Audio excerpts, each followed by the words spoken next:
दोस्तों नमस्कार। इस समय आपको अपने बेकार के खर्चों पर निरंतर बनाए रखने की जरूरत है।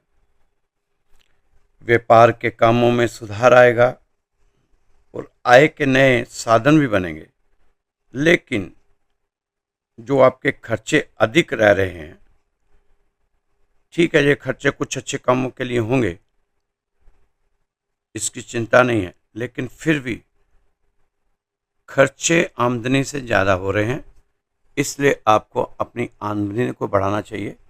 आपकी आमदनी बढ़ेगी तो खर्चे भी बढ़ा सकते हैं। इस समय आपकी कार्यकुशलता से उम्मीद से अधिक लाभ होने की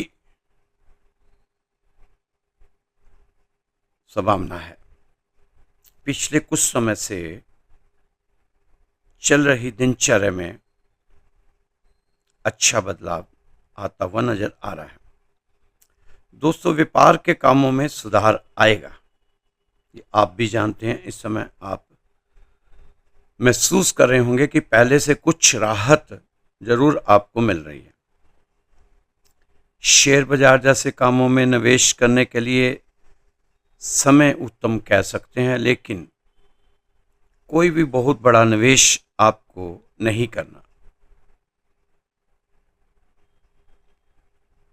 इस समय ताकत, नए विचार, मजेदार शुरुआत कर सकते हैं आप। घर में उत्साह का माहौल बना रहेगा। व्यापार में कोई नया विचार या छोटा निवेश शुरू हो सकता है। कोई नया मौका भी मिल सकता है। नई नौकरी, इंटर्नशिप या ट्रेनिंग की शुरुआत मुमकिन है।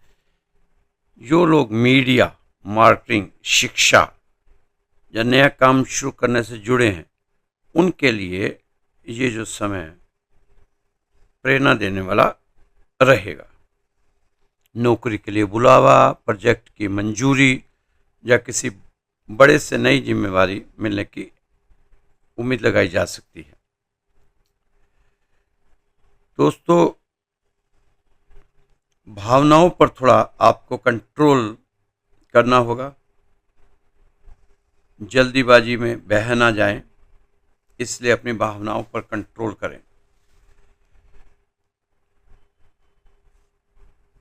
संकटों से उबरने का अवसर भी आपके सामने आएगा।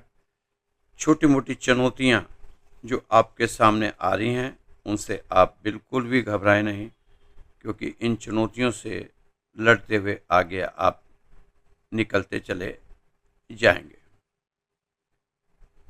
दोस्तों, आज 18 जून, ये महीना भी हाथ से जाता दिखाई दे रहा है। इस समय आप परंपरागत व्यवसाय से जुड़ेंगे, कामकाज में गंभीरता बढ़ाएंगे, कार्य व्यवसाय में सहज सफलता मिल सकती है। दोस्तों, शुभ प्रस्ताव प्राप्त होंगे, प्रशासनिक कार्य सधेंगे। सक्रियता बनाए रखें और महत्वपूर्ण प्रयास गति लेते हुए नजर आ रहे हैं। व्यवसाय से जुड़े कामकाज में गंभीरता बढ़ाएंगे, कार्य व्यवसाय में सहज सफलता मिलती हुई नजर आ रही है। दोस्तों, सबका आदर मान करें, बड़ों का मान सम्मान करें, उनसे आशीर्वाद प्राप्त करते हुए आगे बढ़ें। आने वाले दिनों में कुछ हलचल मचाने वाले दिन आपके सामने आएंगे, जो आपके फायदे के लिए ही मचेगी हलचल। सहयोगी सहयोग देने को तैयार हैं और आपको सहयोग लेते हुए आगे बढ़ना चाहिए। खुशियों के अवसरों का स्वागत करना चाहिए। दोस्तों, कुछ शारीरिक इंफॉर्मेशन आपको जरूर रखनी चाहिए अपने शरीर के बारे में, कि आपका शरीर आपसे क्या डिमांड करता है। अपने शरीर का ख्याल रखें, इसके बारे में लापरवाही ना करें। इस समय का फायदा उठाना आपको आना होगा, आना चाहिए। बस आप अपने जीवन साथी के साथ सुखी सुखी रहें। इसमें कुछ तनाव बनाना आपको नुकसान दे सकता है। नया परिवर्तन और शुभ सहयोग बनते दिखाई दे रहे हैं। ये समय जो हलचल मचाने वाला है, यह समय ग्रहों की दशा आपके लिए काफी अच्छे प्रभाव दिखा रही है। खास तौर पर न्यायाधीश शनिदेव की कृपा आप पर बनी हुई है। शनिदेव मेहरबान बने हुए हैं इस समय। लेकिन अब आपको खुद अपने कर्मों पर भी ध्यान देना होगा, तभी आप शनि से कुछ अच्छे फल प्राप्त कर सकते हैं। कुछ समस्याएं आपकी हल होती नजर आ रही हैं। नौकरी पेशा लोगों को भी अब कुछ राहत मिलती नजर आ रही है। दोस्तों, देखते देखते ही आहिस्ता आहिस्ता बदलाव होता चला जाएगा। कार्य की अधिकता के कारण कुछ ज्यादा ही तनाव बना रखा है आपने। मानसिक शांति के लिए आप शिव की उपासना करें। दोस्तों, धन तो आता रहेगा आपके गुजारे लायक। आपका कोई भी काम धन की वजह से नहीं रुकेगा। बस आप मेहनत करते इसी तरह आगे बढ़ते जाएं और साथ में ये कोशिश करें कि एक समय पर एक ही काम को करने की, एक ही काम को एक समय में करें। कोशिश करें कि वो एक काम को पूरी आत्मा के साथ करें। उसका फायदा आप देखना बढ़ चढ़ कर आएगा। आपका सरकारी कामों को आगे तक ले जाने के लिए अधिकारियों का सहयोग मिलता नजर आ रहा है। दोस्तों, जिस तरह चल रहे हैं इसी तरह आप चलते रहें। शांत मन से आगे बढ़ें। मानसिक परेशानी के बावजूद भी आपको रास्ते मिलते चले जाएंगे। कुछ आर्थिक बदलाव आने वाले हैं, बस उनको स्वागत करें, उन बदलावों का। बच्चों के साथ मिलकर आप कुछ कर्ज उतार सकते हैं अपना। बच्चों का सहयोग मिलेगा। अपनी वाणी में मिठास बहुत जरूरी है दोस्तों। हो सकता है कुछ खुशखबरी का मौका आपके सामने आए। काफी ग्रहों के बदलाव के कारण कुछ बेहतर समय बना हुआ है। इस समय काम करने का उत्साह बढ़ा हुआ है, लेकिन बुद्धि विवेक के साथ ही सभी काम करें। कुछ कामों में आपको थोड़ी चतुराई दिखाने की जरूरत है। पानी ज्यादा पिएं। शुक्रवार को खीर का प्रसाद बांटें और खाएं। हो सके तो सोमवार के दिन शिवलिंग पर दूध और पानी मिलाकर अर्पित करें। सूरज से पहले जागने की कोशिश करें। जो भी नया काम करना है सोच विचार के और सलाह लेके ही करना है। अपने बड़ों की सलाह लेना बहुत जरूरी है।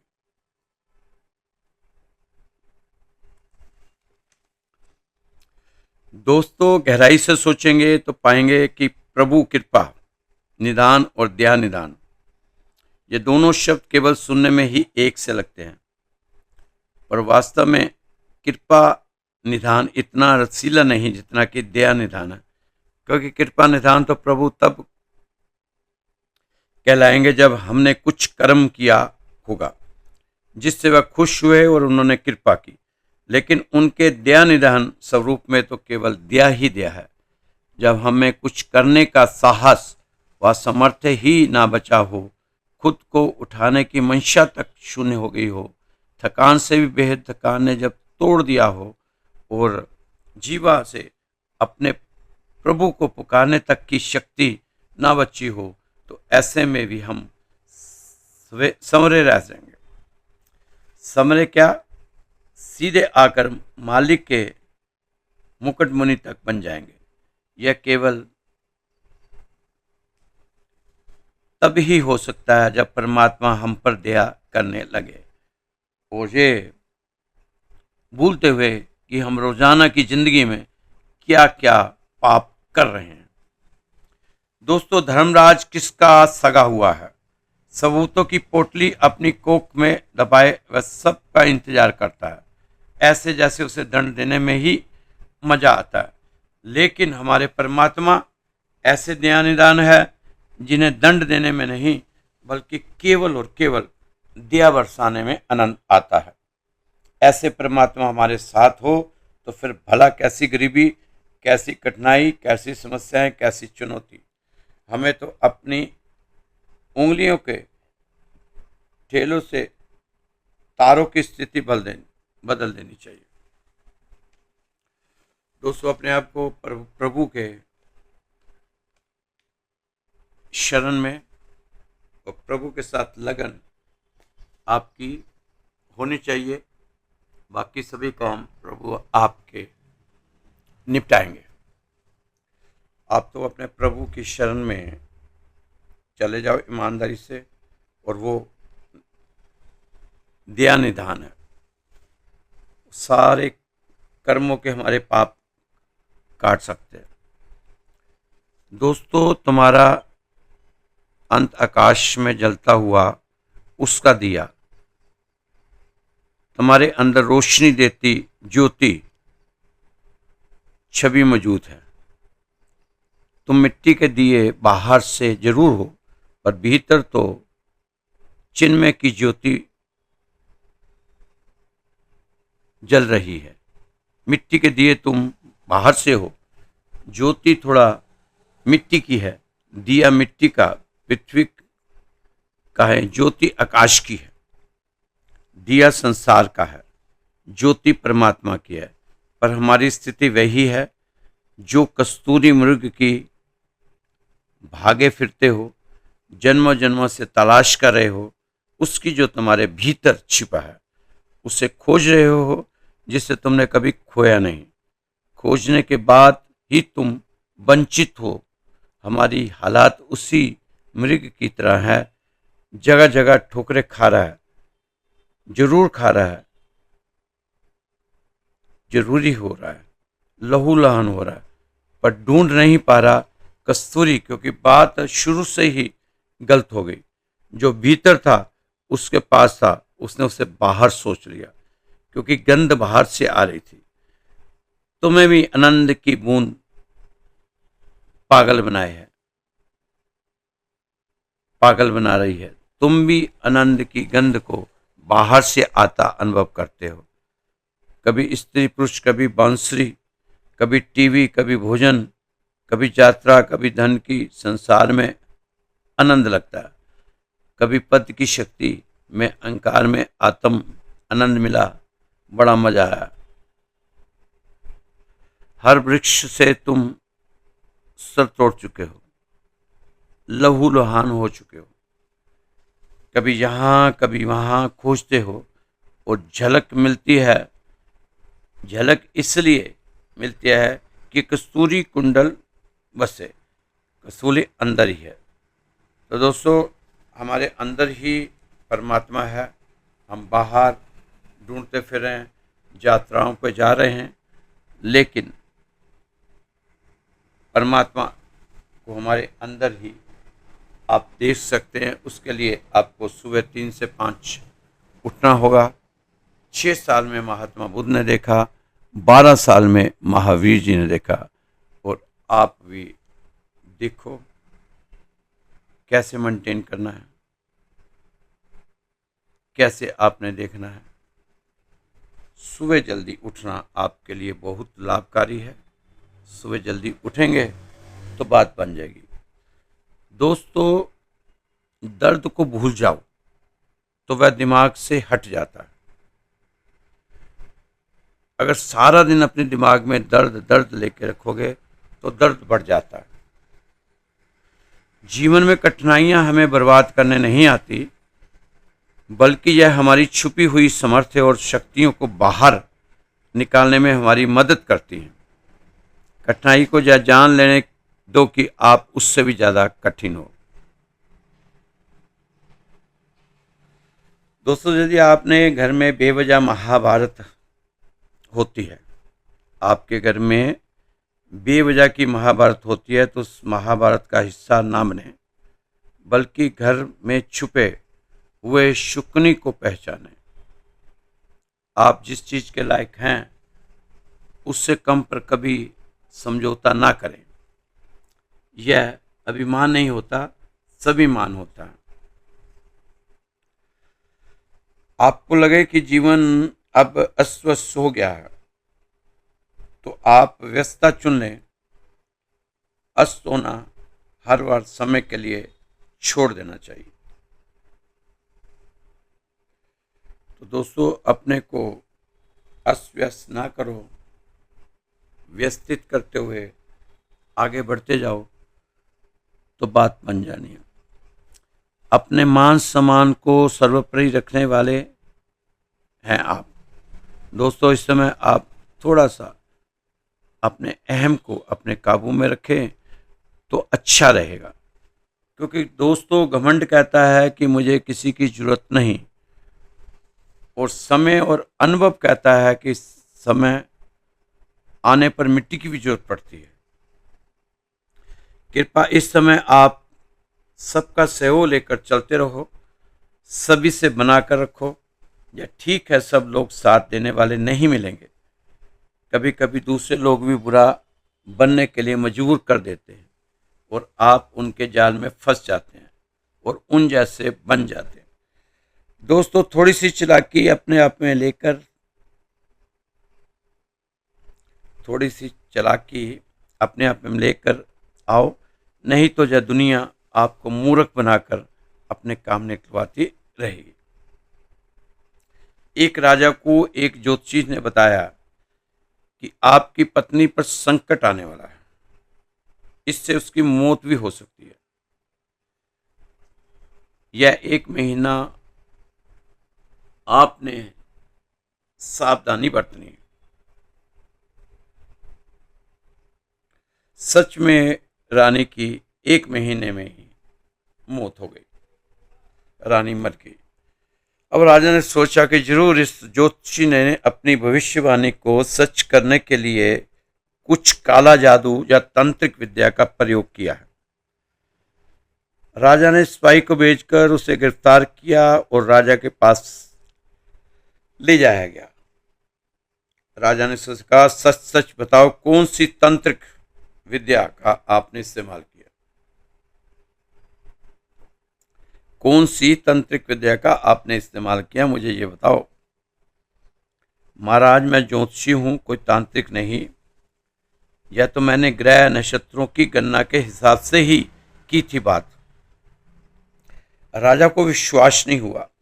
फिर पूछा कि क्या तूने अपनी मौत के बारे में कुंडली देखी है कि तेरी मौत कब होगी? महाराज, मैं देख चुका हूं अपनी मौत भी और आपकी मौत भी। कब होगी मेरी मौत? महाराज, आपसे 2 दिन पहले मेरी मौत हो जाएगी। मुझसे 2 दिन के बाद में आपकी मौत।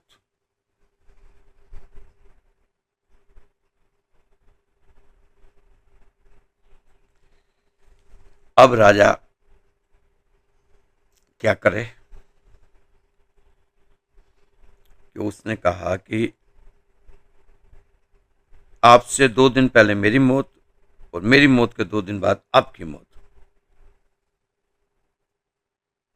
आप भी जिंदा नहीं रहेंगे। अब आप बताओ दोस्त, कौन बेवकूफ से मारेगा?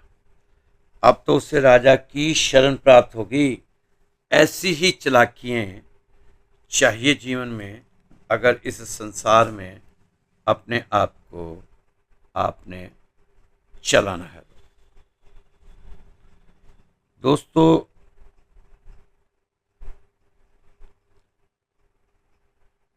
जो पहले भगवान के प्रति थोड़ी आपकी आस्था विश्वास कम था, अब वो आस्था और विश्वास बढ़ता नजर आएगा।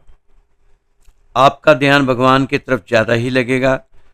जिन बच्चों को, बड़ों को इमिग्रेशन में दिक्कत आ रही थी, अब वो दिक्कतें शायद खत्म होगी, नजर आ रही है, होती हुई नजर आ रही है, खत्म होती हुई। कुल मिलाकर ईश्वर देखा जाए तो कन्या राशि वालों के लिए गुरुदेव का अतिचारी होना अच्छा प्रभाव कह सकते हैं। माता पिता की सेवा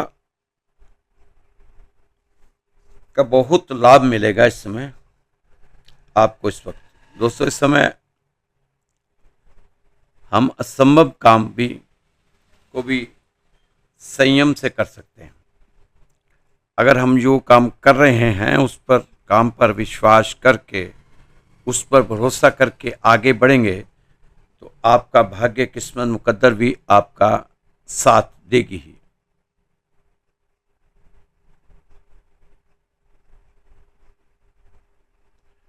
दोस्तों, इस समय आप अपने कर्मों पर विश्वास करते हुए, अपने कर्मों पर भरोसा करते हुए सभी काम आपकी इच्छा अनुसार होंगे। आप अनचाही चीजें नहीं, मनचाही चीजें घटेंगी। सत्य है, और सत्य यह भी है कि जो सच्चाई है इसे कोई भी गलत साबित नहीं कर सकता, क्योंकि सच का आना ही एक रास्ता होता है। जो सच है वो सच है। यही सच्चाई है कि बृहस्पति अतिचारी होकर मिथुन राशि में विराजमान है।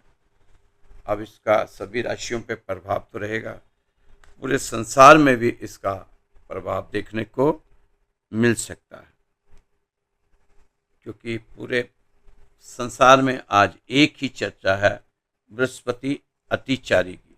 वो जो घटनाएं लिखी थी, भविष्यवाणियां थी, उसमें भी ये फिट होती हुई नजर आ रही।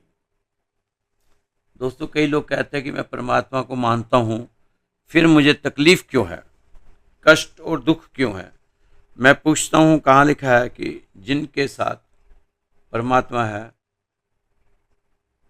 उनको कोई कष्ट, दुख, तकलीफ नहीं है, कोई तकलीफ नहीं होती, कष्ट नहीं होते, चिंताएं नहीं होती, भय नहीं होता।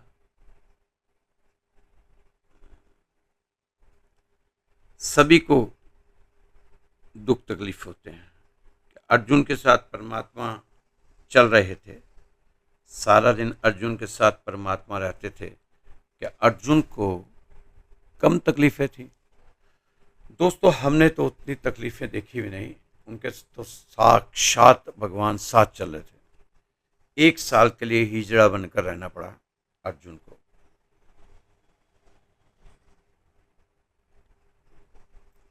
कितनी बड़ी बात, कितना कुछ सहा अर्जुन ने, भूखे रहे, भूखे, फिर भी कन्हैया को धन्यवाद देते रहे। दोस्तों, योजनाएं व्यर्थ हो सकती हैं, लेकिन योजना बनाना अत्यंत आवश्यक है। नेतृत्व का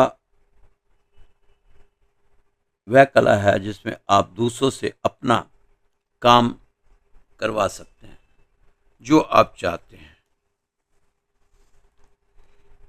क्योंकि वह स्वयं भी उसे करना चाहते हैं।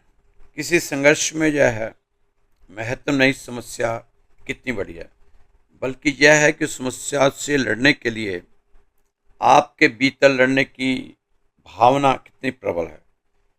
क्योंकि समस्याओं से लड़ना, भिड़ना कमजोर और डरपोक लोगों का काम नहीं। ज्योतिष का उद्देश्य लोगों को डराना नहीं, बल्कि उनको डर से बाहर लाना हो। ज्योतिष जानने वाले, बताने वाले व्यक्ति बहुत जिम्मेदारियों से जुड़ा होना चाहिए। उसकी ईमानदारी, जिम्मेदारी वही है कि कैसे वह डरे सहमे व्यक्ति को बाहर लाए ग्रहों से, जंजाल से। यही उसका कर्तव्य है। अपने कर्तव्य को निभाते हुए आप आगे बढ़ते चले जाएं। दोस्तों, छोटी सी कहानी है। महात्मा बुद्ध और उनके प्रिय शिष्य आनंद आज किसी दूसरे गांव की यात्रा के लिए निकले। चलते चलते काफी देर हो गई। आनंद ने महात्मा जी से पूछा, और कितनी दूर है गांव यहां से, जहां हमने पहुंचना है, जाना है? तो महात्मा जी ने कहा, चलो पूछ लेते हैं। एक महिला पानी लेकर जा रही थी। महात्मा जी ने उस गांव का नाम पूछा कि कितनी दूर है। उस महिला ने कहा, बस आए गए आप, 2 किलोमीटर अभी दूर है। अभी 2 किलोमीटर दूर है वो गांव जहां पर आप जाना चाहते हैं। मुस्कुराई और फिर आगे की ओर यात्रा शुरू होगी। फिर चलते चलते बहुत देर हो गई। आनंद ने कहा कि हम रास्ता तो नहीं भटक गए। उसने तो कहा था सिर्फ 2 किलोमीटर पर गांव आ जाएगा। मेरे ख्याल से तो हम 2 किलोमीटर से ज्यादा रास्ता पार कर चुके हैं।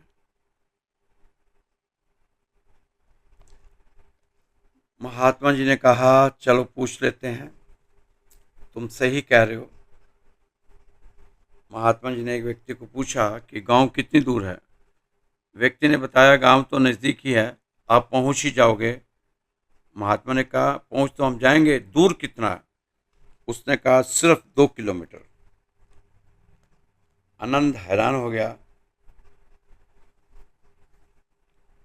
कि पीछे भी महिला ने कहा था 2 किलोमीटर, इतना चलने के बाद भी 2 किलोमीटर। महात्मा बुद्ध ने कहा, देखा आनंद, मात्र 2 किलोमीटर रह गया है, बस पहुंचने ही वाले हैं, जल्दी चलो। फिर चलते चलते शाम हो गई। आनंद ने कहा कि महाराज, अभी गांव कितनी दूर होगा? महात्मा जी ने कहा, पूछ लेते हैं। वहां पेड़ के नीचे कुछ लोग गप्पे शप्पे हाँक रहे थे।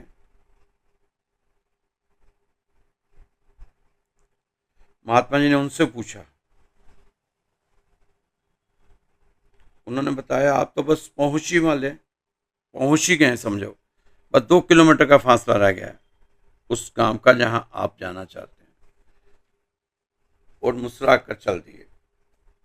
अब आनंद ने पूछा कि जो भी मिलता कहता है गांव नजदीक है, मात्र 2 किलोमीटर का रास्ता रह गया है।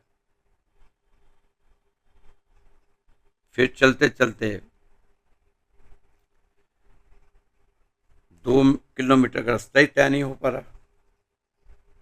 इतना चलने के बाद भी अभी भी 2 किलोमीटर है। महात्मा जी ने कहा, हाँ आनंद, रास्ता अब वाकई में 2 किलोमीटर का ही बचा है। तुम 18 किलोमीटर चल चुके हो। वो जितने लोग थे सब ने 6 किलोमीटर 6 किलोमीटर हमें चला दिया। जब इस 18 किलोमीटर चल चुके तो 2 किलोमीटर चलना मुश्किल नहीं होगा। 2 किलोमीटर चलने से ही पहुंच जाएंगे। अगर तुम्हें पहले ही बता दिया होता कि 20 किलोमीटर है तो तुम आनंद पहले ही थक जाते।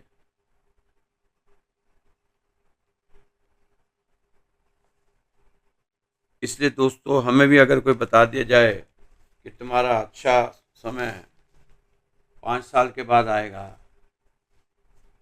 तो आप भी फिर सब काम हम छोड़ के 5 साल के इंतजार करेंगे। नहीं दोस्तों, ये धरती हमारी घूम रही है, सब जानते हैं। सब अपना अपना काम कर रहे हैं, आपको भी अपना अपना काम करना चाहिए। चंद्रमा अपना काम कर रहा है, सारे ग्रह अपना काम कर रहे हैं और हम उन ग्रहों को लेकर ही घूमते रहते हैं।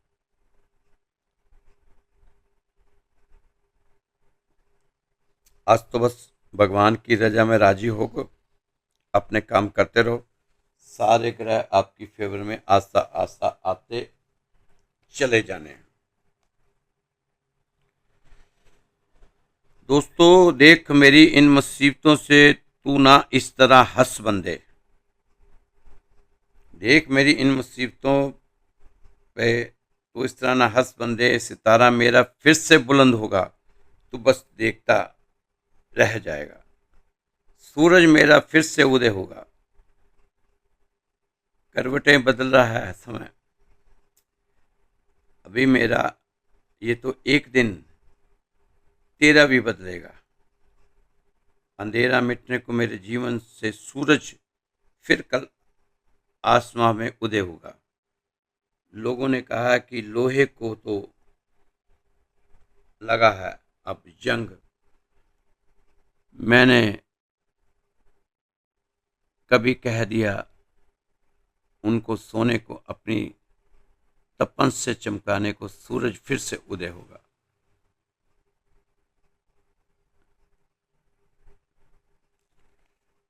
दोस्तों, ये राशि आपको श्री राधेश्याम मंदिर की तरफ से रोज बताई जाती है।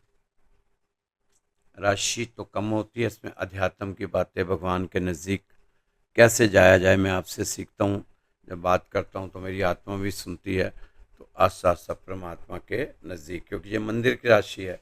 सारा दिन जहाँ भगवान का नाम चलता है, तो फिर राशि में भी भगवान का नाम ना हो तो फिर बेकार ही है। इसलिए आप खूब मेहनत करो, खूब खाओ कमाओ, गाड़ियाँ सब कुछ ले लो, लेकिन भगवान की शरण में आना जाना ना छोड़ें। उससे आपको काफ़ी दिनचर्या में देखना, महसूस करके देखना फ़र्क पड़ेगा।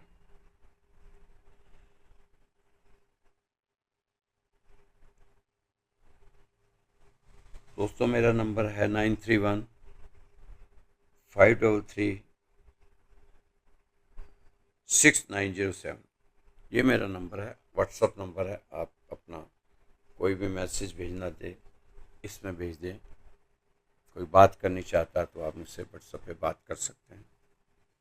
तो दोस्तों, खुश रहो, मस्त रहो, स्वस्थ रहो, व्यस्त रहो और तंदुरुस्त रहो। कल फिर मिलेंगे आपकी राशि के साथ। जय श्री कृष्णा, जय श्री राधे।